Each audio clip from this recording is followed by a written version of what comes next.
আবার আদম আলাইহিস সালামকে আল্লাহ তৈরি করলেন তিন সিস্টেমে। কয় সিস্টেম? সিস্টেম নাম্বার 1, মাটি নেয়া হলো, যেহেতু খালিকুম বাশারাম মিন তিন, মাটি থেকে তৈরি।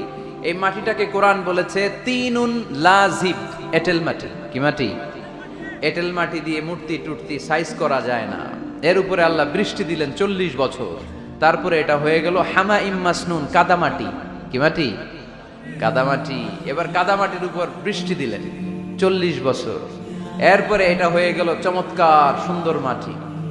এর উপর আল্লাহ সাইয়েদনা আদম আলাইহিস সালামের 60 হাত লম্বা কায়া বানালেন, দেহ। আদম আলাইহিস সালাম লম্বায় কয় হাত? 60 গজ বা 60 হাত। এবং আমরাও যারা জান্নাতে ঢুকবো আমাদের সাইজ 60 হাত লম্বা বানায় দিবে কে? সেই বুখারীর বর্ণনা, লাম্মা খালাকাল্লাহু আদামা ওয়া কানা তুলুহু 60 যিরাআন।